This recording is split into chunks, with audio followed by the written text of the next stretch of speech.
Hi everyone and welcome back. In today's video, we've been watching all of your feedback and we are giving you what you want. A lot of the projects we share are quite big and you would like to know how to design and make the most of a small room. So today I'm going to share with you everything I've learned over the past 14 years of how to make the most of your small spaces.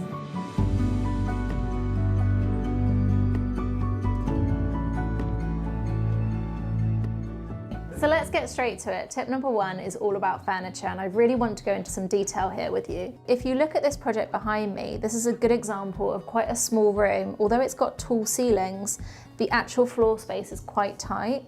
And what we've done in here is prioritize the most important furniture. So you can't fit lots of big furniture and you don't want to have too many small bits, but I've got a really big sofa because that's the most important thing. You want a big sofa that's comfortable, obviously not too big for the space. And then that's meant that I don't have space for side tables on either side. And how I've overcome that is using tray tables here, so you've still got somewhere to put your drink. And I've done wall lights rather than table lamps. So it's all about picking and choosing the scale of the pieces of furniture. Generally, I would say don't squish loads of small furniture into your room. It will just feel cluttered, it won't make it feel bigger. Have a few key pieces that you've carefully selected that make the most of the space, and the room will feel much more spacious for it. Another point on furniture is that if you can do wall-mounted furniture, that's going to free up some floor space and make it feel a lot more spacious in the room visually, because your eye can see under the piece of furniture. It tricks your eye into thinking that the room's bigger than it is. So here we had some custom joinery done with this headboard.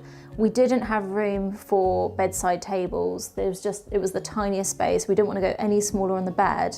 So by having these wall-mounted drawers, we still had some storage. There wasn't quite enough space for a table lamp on it, so we put the wall light instead. But it's just somewhere for you to put your drink on at night time, and it gives the illusion of having bedside tables when you don't actually have the space for them. Tip number two is all about lighting, and there's different stages of lighting that you can go through. So if you're watching this video and you're thinking, well, I'm not ripping out my whole house, so all of this is irrelevant, I'm going to start with the easy lighting tips that anyone can implement. When I'm designing a space that's small, I always want to put lots of layers of lighting in. So whether that's table lamps or spotlights or chandeliers, you want to have your eye drawn to the outer perimeter of the room as well as the interior of the room, because that will make your eye feel like the room's much bigger than it is. But if you wanted to recreate something like this coffer ceiling detail, obviously you're not going to be able to do that unless you're at the stage where you're designing all your interior architecture. But what you can do is you can buy plug-in uplighters that you could literally position on top of a piece of furniture, whether you had like a shelving unit or a sideboard. By positioning the uplighter either behind a piece of furniture or on top of a piece of furniture, it's throwing light up to the ceiling, it's throwing light behind it, it's creating shadows, and all of that makes your room feel much bigger, as well as the ceilings feel much taller. If you don't have space for table lamps, please don't think that that means you have to just rely on overhead lighting. There's lots of beautiful floor lamps out there that aren't just reading lamps. They can have beautiful shades on them, some of them made of glass, and they add a lovely luxurious feel to your room as well, much like an accessory when you're dressing yourself. Lamps are so important for dressing your interior. So always think about different ways you can introduce lighting. If you don't have space for a table lamp, don't give up on it completely. Now, you can't do a video on designing small spaces without mentioning mirrors, but I do feel like I'm pointing out the obvious by saying use mirrors. What I would say though is not all mirrors are equal. So if you have the option of using perhaps an antique mirror or an église mirror, this is an example of one of those behind me, it has like a slight patina to it, which makes it feel much softer than just a clear mirror. And it also has the added benefit of disguising any of those pesky finger marks. Also with your mirrors, you want to go big. So by creating this huge mirror here, it doesn't feel like a mirror, it actually just feels like the room continues. If we just had lots of little mirrors, it wouldn't have given the same illusion. So go as big as you possibly can with your mirror and consider different types of mirrors, not just plain mirrors. Other surfaces in your room can also give the same kind of effect as mirror. So if you have high polished surfaces, for example on a tabletop or particularly your floor, what that's going to do is bounce the light around. You're going to see a reflection in it, and even though it's not as effective as mirror, it still gives you that feeling of more space, more light and general airiness in your room. Don't just use mirrors on your walls as well, you can also integrate them into joinery. In this example, this is a really small child's bedroom in London, and whilst I wouldn't normally put mirror in a kid's room, it really needed it to stop it feeling from oppressive. So we've clad some of the wardrobe doors with mirror fronts, and then some of the others we've kept open so that you have some depth in the storage. It doesn't all feel like a solid wall. Tip number 4 is all about flooring. Now, in a small space, you might think going for small little tiles will help the room feel bigger because you'll have more of them. That is absolutely not true. If you can go for large format slabs, if you're doing stone in your room, definitely do that, because by having the large format, it feels a lot more seamless. And by having less grout lines, it also feels a lot less fussy, and the overall effect of that is that your room will feel bigger. With rugs, you also want to go bigger. You want to be able to get the front legs of your sofa and your side tables on the rug. If you can get the back legs onto, great, but you definitely need to be able to get the front legs on. If you go for a rug that doesn't reach underneath your furniture, it almost feels like a little stamp in the middle of your room, and visually your room will shrink. So go big on your rugs. Tip number 5 is go bold. Just because you have a small space doesn't mean you have to keep everything white with white walls, light furniture. If you like dark colours, embrace them. And dark colours in a small room also have the added benefit that it kind of diffuses the perimeter of the room. So in this cinema, for example, this was in a recent project, it was in the basement, it was a really unwelcoming cold space. But by adding this beautiful suede wallpaper in a charcoal colour, it really feels dramatic, it suddenly feels cosy, and the small scale of the room actually becomes a positive because it's a lovely cosy space that you just escape the world in.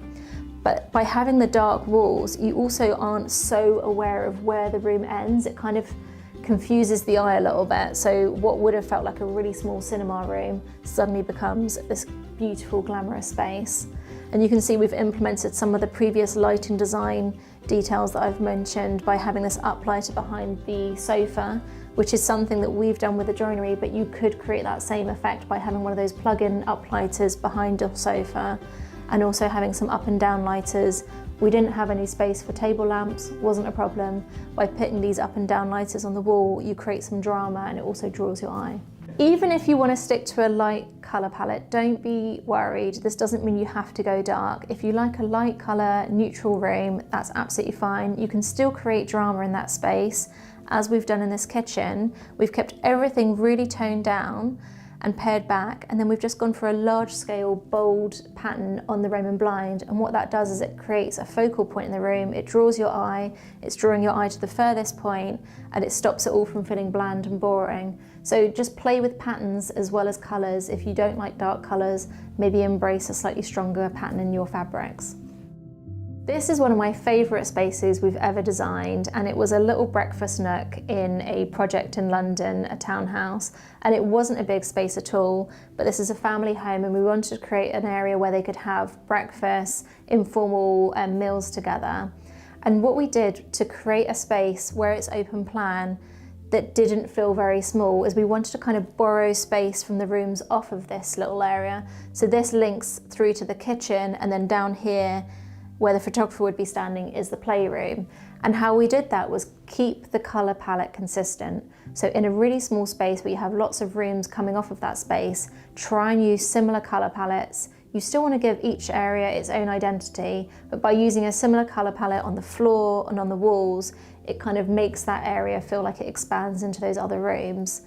And also in a small space, you don't have much space. You know, you want your eye to still feel restful, and if you have too many colours going on, too many different patterns and textures, it becomes a bit overwhelming and can look a bit cluttered. So try and keep it very cohesive. Whatever colour palette is you want, whether it's light like this kitchen or dark like the cinema we showed you before, try and keep that consistent throughout the space.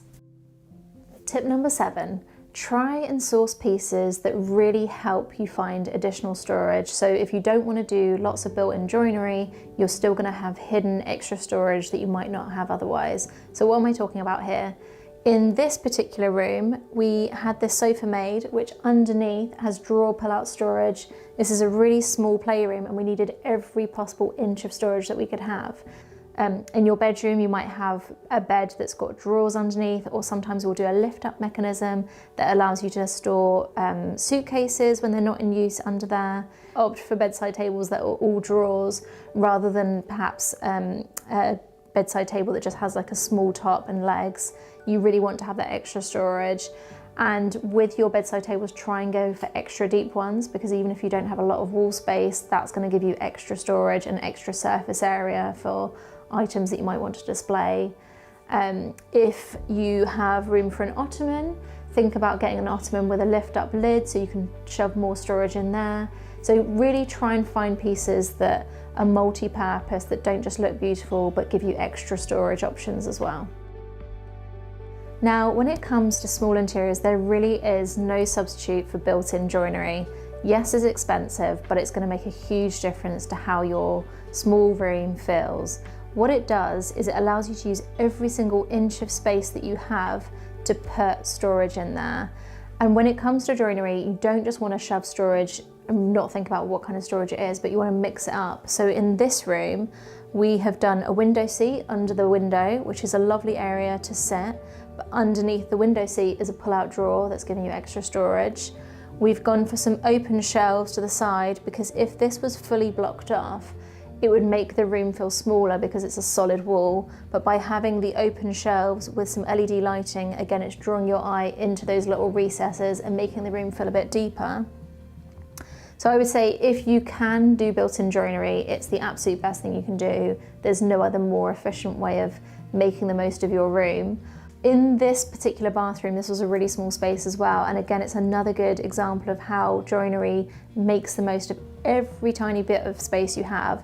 So when we were excavating and renovating this Chelsea townhouse, we discovered this little recess in the wall, which the builder was about to block off. And I was like, no, don't block it off. We will create a little niche with some shelves.